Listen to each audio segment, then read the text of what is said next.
It's time to think like a monk. Jay Shetty is here with a mental workout to strengthen your resilience. Making the introduction, Chief Sales Officer David Mullum. Hey everyone, I'm thrilled to be kicking off our adventure together with #1 New York Times best-selling author, award-winning storyteller, podcast host, and former monk, Jay Shetty. He is on a mission to make wisdom go viral. His viral videos have been viewed more than 8 billion times. Yes, that is billion with a B. He is followed by more than 40 million people across social media. His podcast, On Purpose, is consistently ranked as the #1 health podcast in the world. He was also named in the Forbes 30 Under 30 for being a game changer in the world of media. In his new book, Think Like a Monk, one of mine, so many of us within USANA's new favorites, Jay Shetty simplifies the timeless wisdom he learned as a monk into practical, actionable steps to train your mind for peace and purpose every day. Mr. Shetty has graciously donated 100 books for us to give away to you. So here's what you need to do. Actively engage in the live chat below. We will randomly select winners based on who is chatting. And now it is with great pleasure that I introduce to you Jay Shetty. Hi, Jay. Hi, David. Thank you so much for having me. I'm so grateful to be here. It's great to have you with us, all the way from California, I understand. Yes, absolutely. It's 6:30 p.m. in the evening here, but I'm full of energy and so grateful to be with you, Sana. Well, we are so grateful to have you here today to teach us about the lenses through which we view resilience and how to achieve it. And so I'm just going to hand over to you and let the time be yours. Thank you so much, David. I really appreciate it.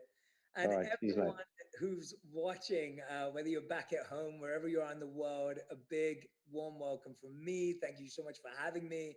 I'm so grateful to be with you all. I really do wish I was live with each and every single one of you, but I'm so happy and honored that we get to spend this time together to talk about the most important theme and subject in our own lives: building resilience and mental strength.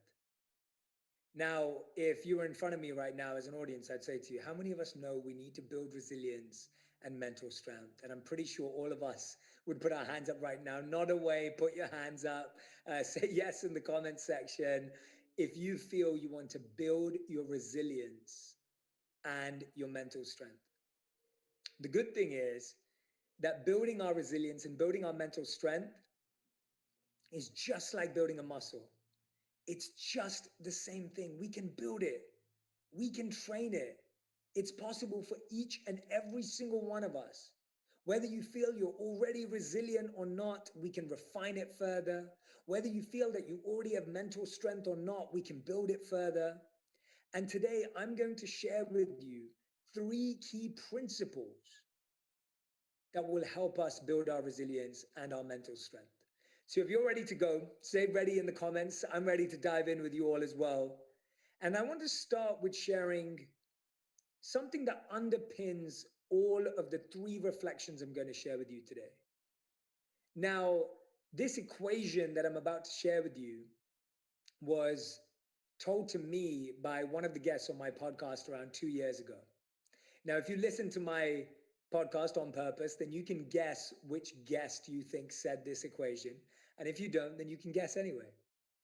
So the equation goes something like this: pain plus reflection equals progress.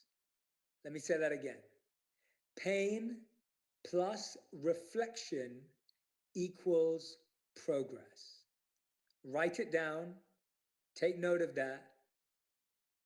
When my guest said this to me around 2 years ago now on my podcast, I've never been able to forget it. The reason why it's such a powerful equation is that we all go through pain. We all experience pain. And all of us, I'm sure, agree we all want progress. How many of you want progress when you're going through pain? And the key ingredient that's often missing is reflection. The amazing thing about that equation is if you remove the word reflection, you lose progress, and all you're left with is pain. So today, what I'm going to share with you are 3 reflections that are going to help us turn our pain into progress, that are going to help us turn our challenges into mental strength, and turn our obstacles into resilience. Now, for those of you who've been guessing, the guest that said that to me was none other than Ray Dalio, the author of Principles and the founder of Bridgewater Associates. It's a brilliant book, and I've learned a lot from Ray, who's a dear friend. Now, the first reflection that I want to share with you is a story that was often told by the Buddha. And this story is about a person just like you and me who was on a journey. And on their journey, they came across an obstacle. Now, we all know what that looks like. This person's obstacle, however, was a fast-flowing, gushing river. And they needed to get to the other side. They knew that if they stepped foot inside the river, they would get swept away and taken away in a moment. So what they thought was that maybe they could float on a piece of wood or a plank of wood or something they could find. And they put that item into the river, and within seconds, that piece of wood was completely taken away. They faced failure. And they realized that they needed something that was stronger. They decided to craft a raft. They laid down the bamboo. Both sides, they laid down some wood. They found some rope, tied up the corners this time. They weren't going to take any chances the second time. They even built an oar. This time they got on top with a little bit more confidence, but still a bit of anxiety. And they started to paddle as fast as they could, faster and harder, and trying their best and putting all their energy and all their strength and all their might. And finally, they made it safely to the other side. When this person reached the other side, they thought to themselves, I was saved by this raft. I could never have done this without this raft. I have to take this raft everywhere with me. This raft saved my life. So they strapped the raft onto their back and decided to carry it wherever they went. As they went forward and as time passed, they came to a new obstacle, a new challenge in their life. And this time, the challenge wasn't a fast-flowing river. It was a tall, wooded forest with trees dotted at every other step. So they tried to walk through the forest. And every time they walked through, their raft would just hit the tree, and they'd try and maneuver it through, and it would hit again, and it would just keep knocking against it. And they realized that they were stuck. The Buddha says at this point, this person had a really important decision to make. They could either put down the raft and walk through freely, or they could hold on to the raft tightly and struggle to move forward. The person realized that what got them here will not get them there. The person realized that the raft that got them here will not help them get through. In this dilemma, with this decision, the person decided to take off the raft off their back, lay it down on the floor, and move forward. Now, why am I sharing this story with you? I'm sharing this story with you because often we think resilience means taking more on. But resilience and mental strength are also built by knowing when to let go. When we let go, we create more space for what's good in our lives. When we let go, we stop holding on to a false expectation or a false ideal. How many of us have been holding on to an old normal? How many of us have been holding on to the way things were? And when we do that, we lose out on the opportunity to accept. Even if you think about your hands, if you're holding on to something, you don't have empty hands to take hold of something else. You can't accept the future. You can't accept the new because your hands are tied. They're occupied. So I want to ask you to reflect today. And you can write this down as well. Your reflection is, what are you letting go of? What are you leaving behind? Even if it's uncomfortable at first, what are you ready to leave behind and let go of so that you can walk freely through the next challenge? Often, what makes a challenge harder is we're holding on to the tools that are no longer useful. We're holding on to the habits and the mindsets that are no longer needed. We need new habits for a new time. I'm going to share with you 4 of the habits that we can make space for. And these 4 habits, you can practice them for 2 to 3 minutes each a day. That's a total of 12 minutes of your time. And simply practicing these every day for 2 to 3 minutes each, you will get an opportunity to experience how you can build the muscle of resilience and mental strength. I want to put the power right into your hands. I want you to recognize that the power to heal, the power to transform, the power to grow yourself is within you when you practice these 4 habits. And these 4 habits come in the form of an acronym called TIME, T-I-M-E. The T stands for thankfulness. Gratitude is truly a superpower. And why? Not just because it sounds good, but because it's scientifically proven to boost your mood. It's scientifically proven to improve your immunity and build your bonds and relationships. But now many of you may keep a gratitude journal, or maybe you've heard that before, to write down what you're grateful for. There's a particular technique that actually accelerates gratitude to have the result that I just talked about. It's not just any type of gratitude that has those amazing benefits. It's a specific type of gratitude. So this type of thankfulness, I want to share with you through a little exercise. I want you to think about 2 of your best friends' names outside of your family or your partners. 2 of your best friends' names. And pick those names, write them down. And I want you to visualize that after this is all over and it's safe, you organize a party at your home and all your best friends come over, and especially these 2 come over. Now, the next day after the party's over, your first friend messages you and says, "Hey, I had a great time. Thanks so much." That's it. Your second friend messages you and says, "Oh my gosh, that was the best party ever. I loved meeting your family. They're beautiful. I love meeting all your other friends. They're amazing. The games were so fun. And oh, don't even get me started on the food. That was the best buffet I've ever had in my life. Thank you so much for inviting me." Now, let me ask you a question. Which one of those messages fills your heart with more joy, more love, and more depth? The answer is obvious. It's the second one. Your second friend, whoever's name you gave, they're the one who got the credit for that message. But it's easy. Now, what's amazing about that is the reason why it has that impact is because gratitude and thankfulness to truly work needs to be personalized and specific. When thankfulness is personalized and specific, it has the ability to not only boost the mood of the receiver, but it actually boosts the mood of the giver.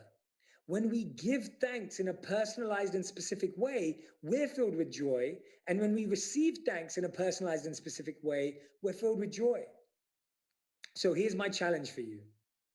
I want you to, for the next 7 days, to text, voice note, voicemail, email, call, FaceTime, video message, whatever you want to do, 1 person a day from your personal or your professional life.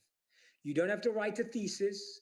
You don't have to make it rhyme. You can literally just send them what you're thinking, a short paragraph, 2 to 3 minutes. Send 1 of those messages every day for the next 7 days and watch how your life changes. Try it out. Experiment with it. The second habit that we make time for is and it stands for inspiration. We wake up every day and we brush our teeth because our teeth feel unclean. We wake up and we eat some breakfast because we feel hungry. When we don't feel inspired, we need to eat inspiration. We need to consume inspiration. We need to make space to feel inspired. Passion, inspiration, motivation. These are habits. They're habits. They have to be practiced every single day. Just as you don't say, oh, I ate enough food yesterday, I don't need to eat tomorrow. No. Despite how much you ate yesterday and today, you know you eat to eat tomorrow. So no matter how many motivational videos you watched yesterday or how many inspirational books you read last month, we need to keep that practice. So every day, when you wake up in the morning, ask yourself, what's the first thing that you see? I want you to change the first thing that you see to being a quote that you love. It may be to turn on a song that inspires you. It may be to look at a picture of your family or a work of art as the first image you see in the morning, the first thing that you see in the day. For me, making it a quote that I love is such a special thing. In the past, I've listened to a podcast or I've listened to my favorite speeches as well. And so inspiration can also come through hearing. I remember at one point in my life, I listened to Steve Jobs' Stanford commencement speech every single day for 9 months. And not only did I know all the words off by heart, but it really penetrated my heart as well. And I recently had the opportunity to interview Matthew McConaughey on my podcast. And I was sharing with him that at one point I listened to his Oscars acceptance speech every day for about a month. It's only about 5 minutes long, and it is pure inspiration. So that for me have been some of the most powerful inspirational habits. The next one, TIM. M stands for meditation or mindfulness. Now, I know what you're thinking. Many of you are sitting there going, Jay, I've tried to meditate. I just fall asleep. I can't do that. Do not tell me to meditate. Do not tell me to practice mindfulness, where I want to simplify it for you. You would never cancel an important meeting with someone else, but you never schedule one with yourself. How crazy is that? That you would never cancel an important meeting with someone else, but you never even schedule one with yourself. Meditation is time for yourself, with yourself, by yourself, even if it's 3 minutes a day. And I'm going to share with you what you do for that 3 minutes. Every day, I want you to spend 3 minutes with yourself, and I want you to ask yourself one question. The question is, what is the one thing I need to do today in order to make today a great day? How many times have you had it in your life where you check off everything off your to-do list, you've completed all your tasks, but you still feel unfulfilled? You still feel like you're incomplete. It's because you haven't done the one thing that day that makes you feel like a success. It could be reading your kids a bedtime story. It could be making sure that you spoke to your partner about something. It could be closing off on a project. It could be making sure you did something for yourself. It could be just sitting there and having your own tea or coffee to yourself. And that makes you feel more happy and successful than anything else. It's so important to take 3 minutes out to have that check-in with ourselves. TIME. The E stands for exercise. Movement is so important. It's so powerful. It's so needed in our lives. Whether it's a virtual dance party, whether it's a virtual workout, whether it's walking up and down your stairs, or whether it's planning your own commute. Most of us have lost our commute. Why not put in a 5-minute commute every morning where you walk up and down your street, or you walk up and down your garden if you have one, or you walk up and down your stairs? I promise you, you can trick your mind into thinking you're going somewhere, and that makes you feel like you have more space in your life. I also know that a lot of people have been using Fitbits or Aura rings or all these different ways of measuring their steps, and turning it into a competition actually does help. I know people who are literally going for walks at 9 p.m. to beat their family in a game of 10,000 steps. That's right, it's a game now. Whatever it is that helps you have that movement in your life, these are the 4 habits. Now, the reason why I speak about these 4 habits is because these are the 4 habits I was trained in when I lived as a monk. So for those of you who do know, I lived as a monk for 3 years. And if you don't know, you just found out. I graduated from Cass Business School when I was 22 years old. and I turned down job offers in the city to go and live as a monk, mostly in India and traveling across Europe. In that time, we built sustainable villages, we fed the homeless and young children, we taught meditation, we studied, we focused on mind mastery in ourselves. And what I loved about living as a monk is that the morning was for yourself and the rest of the day was for service. So the morning was spent doing these 4 habits and practices, building up our own shield, putting on our own armor, getting prepared for the day, training for the day. And for the rest of the day, we were out serving and helping others. Similarly, in your work, you spend the whole day serving your family, your clients, your customers, colleagues, people that you work with. It's so important that you use your morning to get set for yourself. The amazing thing about these 4 habits is that if we start our day with them, they start us off on a positive note. There's something really, really interesting. Studies show that 80% of us, the first thing we see in the morning is our phones before we see our partners and before we see our kids. And the last thing we see at night is our phone after we see our partners and after we see our kids. Our phone gets more FaceTime than some of the people that live in our lives. Now, the amazing thing about waking up to your phone is, imagine you wake up and you're at 0, right? You're at neutral. When you wake up to your phone, you're waking up to news, notifications, negativity, and noise. I don't need to tell you that. You already know it. So you start your day on a -4, and you spend the rest of your day trying to get back up to 0 if you're lucky, probably at a -1. But if you start your day with thankfulness, inspiration, meditation, exercise, you start your day at a +4. Now, even if the day is tough, and we know our days can get tough, you end up at a +1. It's incredible to see how starting off strong sets us up for a better day than starting off weak and trying to make up for it later. It gets harder and harder as the day goes on. Just like traffic gets worse, the traffic in our mind gets worse to really center ourselves and feel focused. So I want us to remember those 4 habits as the first principle and reflection on developing mental strength and resilience. I hope you're with me. I hope that makes sense. I hope that connected. I hope I've given you some new ideas and new ways of rethinking some of these old habits. And I hope you've really reflected on what you can let go of. I now want to move to reflection number 2 and principle number 2.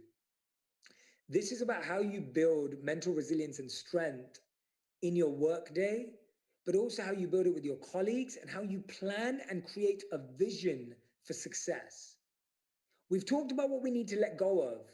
Now, how do we need to reorganize and edit our lives so that we can actually achieve our goals, so that we can actually achieve our targets, so that we can actually achieve our dreams? Because I know all of you sitting there have targets, have goals, have dreams. I know all of you have the ability and the potential inside of you, but sometimes we need to edit a few things to make sure that we actually get there. I read a study a few years ago that absolutely changed the way I work. The study said that you can't be logical and creative at the same time.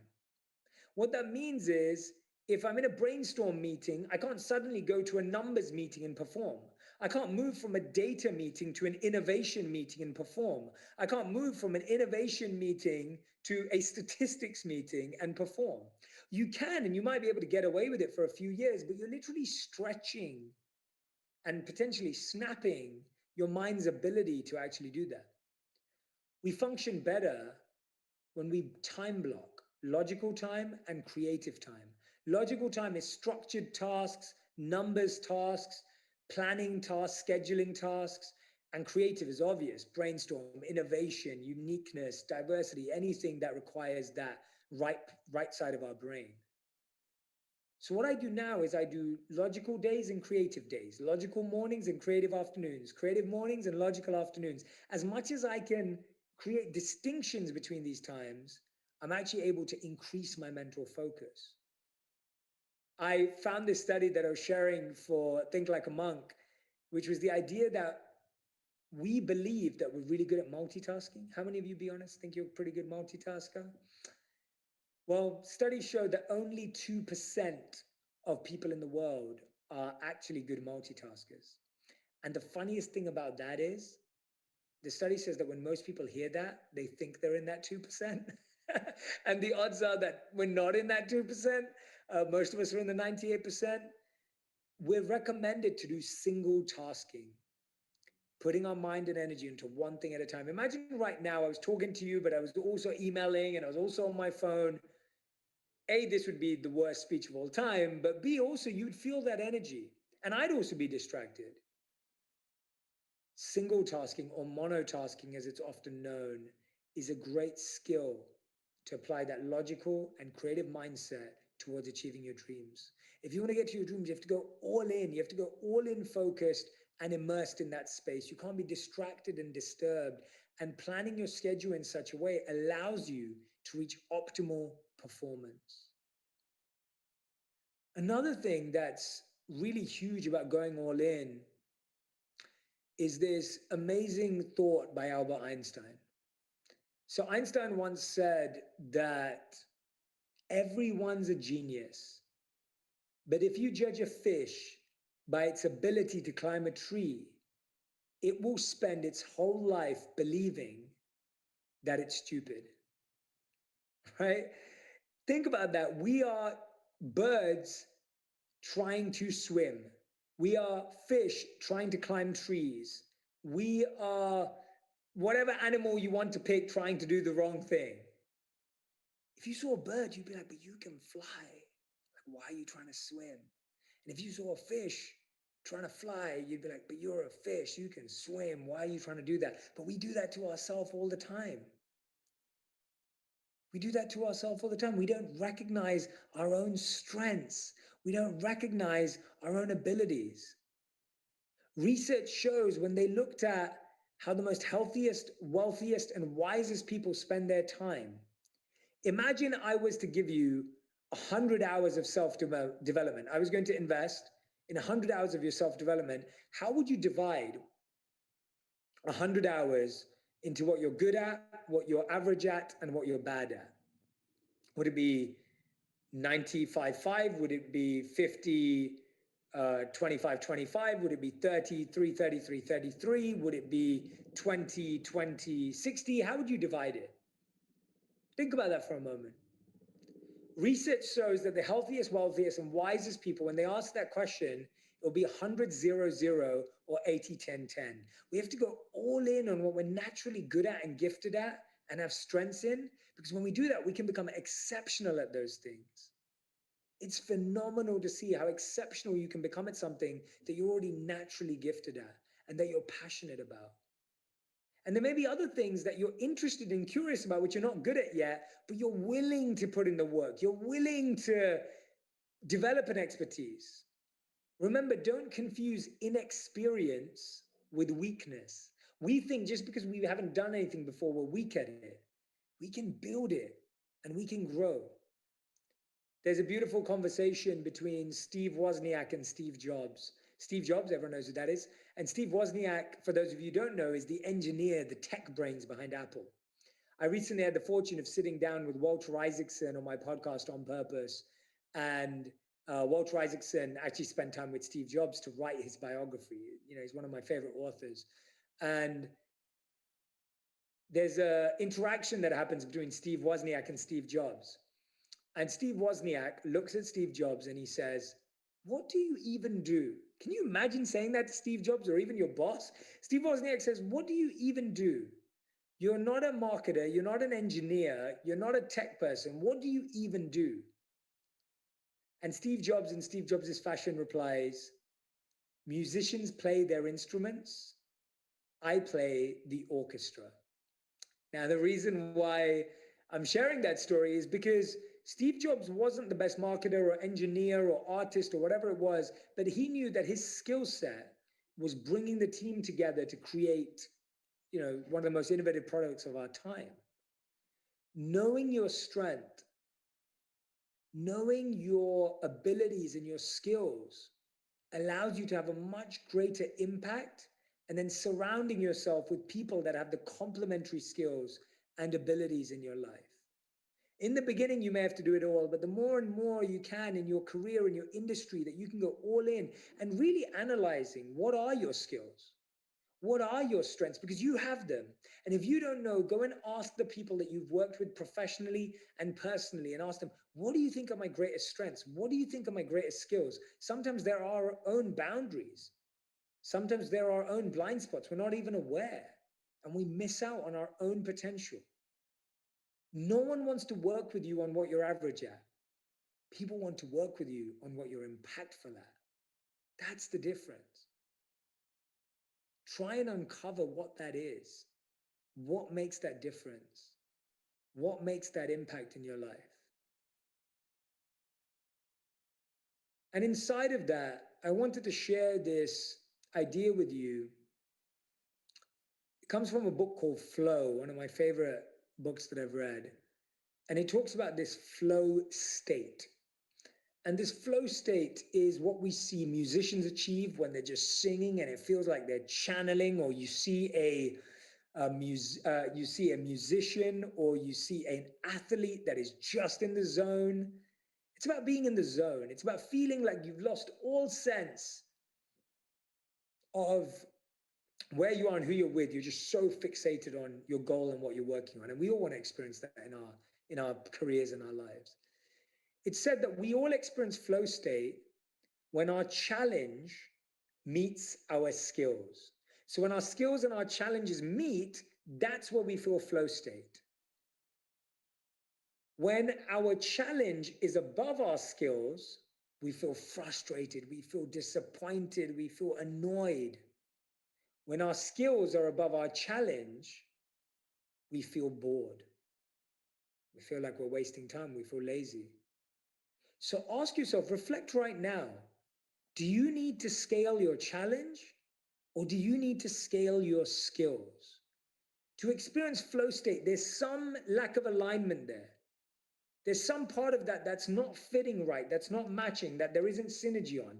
Is it that your skills are too high and your challenge is too low? Or is it that your challenge is too high and your skills are too low? Most people are missing a skills gap.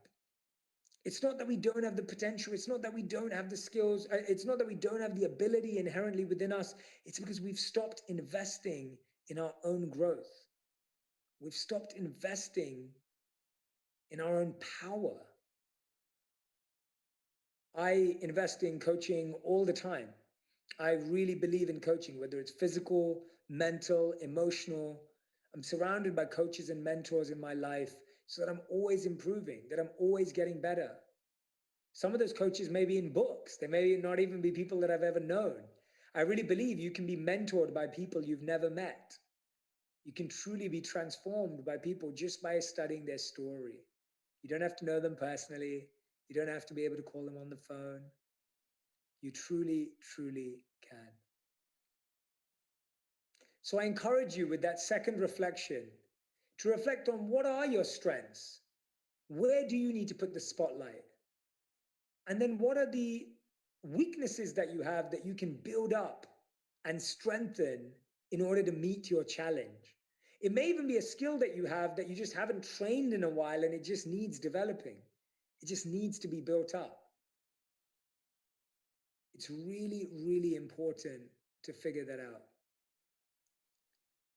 I remember I went to watch my good friend Russell Brand perform in London quite regularly in the past. And when I went to see him speak once, he said, people don't realize how many times you have to practice that so that it appears spontaneous. I thought that was such an incredible way of putting it. That to really, for it to feel effortless and for it to come off and really be in flow state, it had to be so deeply practiced. I want to share with you now one last reflection, and this is around purpose. We talked about the habits needed for mental strength and resilience. We talked about the edits that are needed in our day to make us more, have a powerful vision of success and what we need to make our vision of success become clear. And the third is creating purpose in our life. We all need to feel a sense of purpose, don't we? But often, have you found this? That the pursuit of purpose paralyzes your potential. Sometimes this obsession with, I don't know what my purpose is, I don't know where I'm going to find it, I'm confused about my purpose, where do I start, what do I do now, kind of just stops us from actually living our purpose.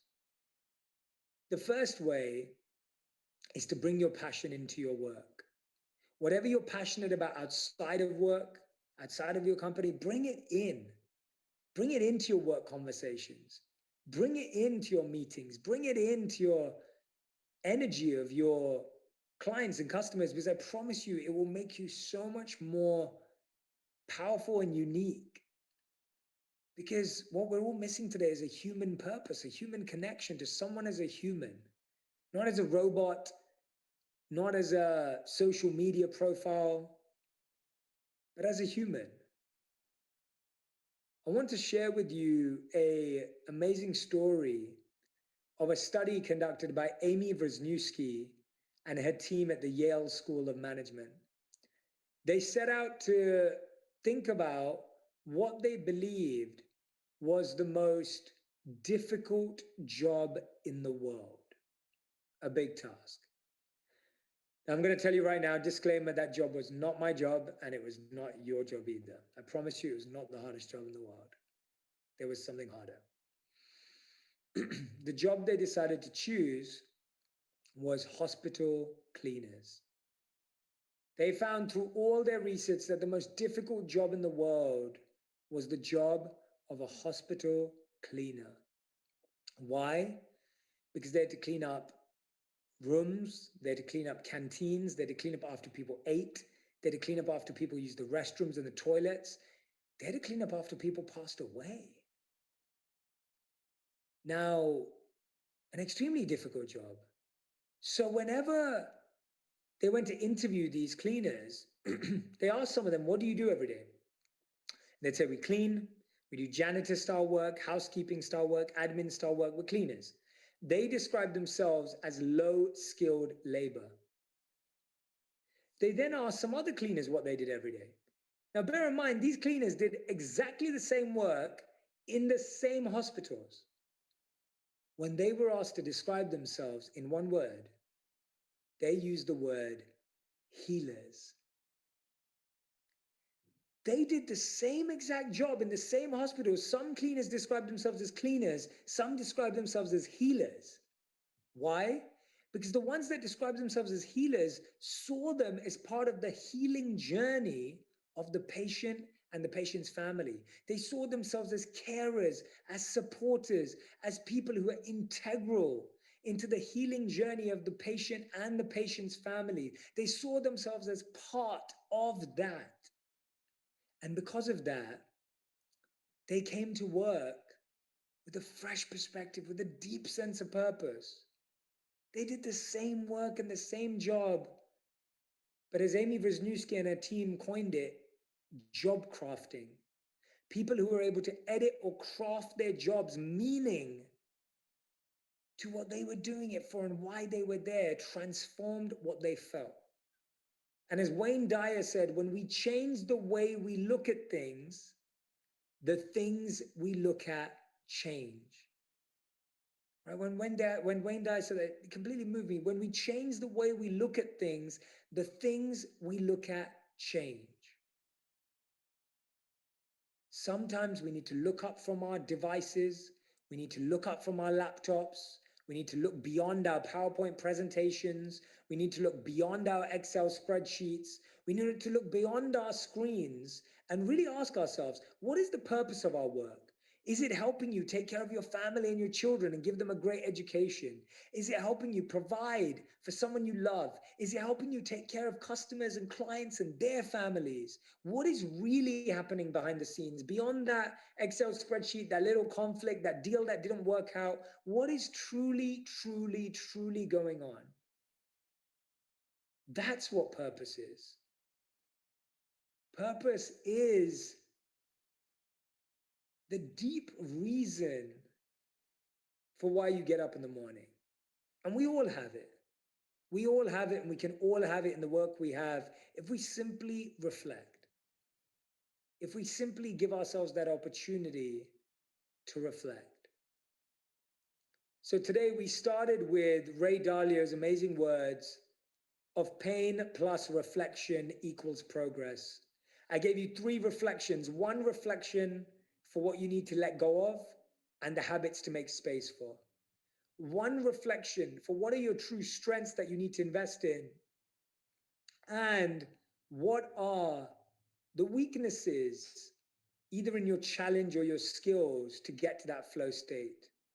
And the 3rd reflection I asked you to do just now is to reflect on your reason for turning up and the true impact of your work. Not the amount of money, but what you do with it. To really think about the impact, the positive impact you have on your clients and the people around you. The things that your work provides for with your own family and the people that you love. Those 3 reflections are where all of the resilience is. Going to end with one last story that I want to share with you. And this story is a personal one. When I moved on from being a monk to coming back to the real world, this was around 8 years ago now. And I really didn't know what I was going to do. I was extremely lost and confused because I'd been a monk for 3 years. And surprise, surprise, I was rejected by 40 companies because they didn't want someone with monk on their resume. They were wondering, what's your transferable skills? Being quiet and sitting still? We definitely don't need anyone who can do that. And so I was going through a lot of rejection. I was going through a lot of failure. I was going through a lot of setback. 40 companies rejected me without an interview, by the way. And it was at that time that all of my monk training came into practice. It was at my lowest point, at the point where I was experiencing the most amount of pain, that the same principles I've just shared with you today came to my rescue. It was amazing for me to see that being a monk was like being at school, and the last 8 years have been the exam. And I've just given you my cheat sheet and my code for the exam. What I've shared with you today are just not ideas and concepts. They are tried and tested tools and principles that I've employed over the last 8 years to find my place in the world, to find my purpose, to build resilience, to get through the tough times, and to develop the habits and practices so that I can try to serve you all today and serve through all the work I do. It's in these moments, the tough years, that you look back and have your best memories when you choose to move out of them, when you choose to build out of them, when you choose to lay the bricks, when you choose to pave the path at this time. Those are the moments that will count, I promise you. Now, I've shared a lot of ideas with you today, and a lot of different tools and insights and takeaways, a lot of strategies and steps. And I have just one recommendation for you. Don't try and do it all at the same time. I want you to just pick one thing that resonated with you, and I want you to do it tomorrow, every day for 7 days, and watch how your life changes. Thank you so much for listening. I'm so grateful we got to spend this time together, and I'm so excited to head back to David and for you to hear about next steps. Thank you, everyone. Thank you so much for listening, and thank you for all the love on Instagram and social media. Just before I came live, I was browsing through my DMs, and I saw so many of you tagging this event. I appreciate each and every one of you. I'm going to be trying to share as many of them as I possibly can as well, so keep a lookout later on. Thank you so much. Wow, thank you, Jay. I mean, there's literally thousands and thousands of people all over the world cheering you on right now and applauding you. We just appreciate you. You're now part of the Usana family. So that's pretty cool. It's just absolutely phenomenal. We will always remember that pain plus reflection equals progress. Thank you for these amazing life lessons. Actually, go grab a drink of water and we'll see you back here in a few minutes. That's right, Jay Shetty will be back. He's sticking around to answer your questions. The live group chat with Jay Shetty is a VIP exclusive.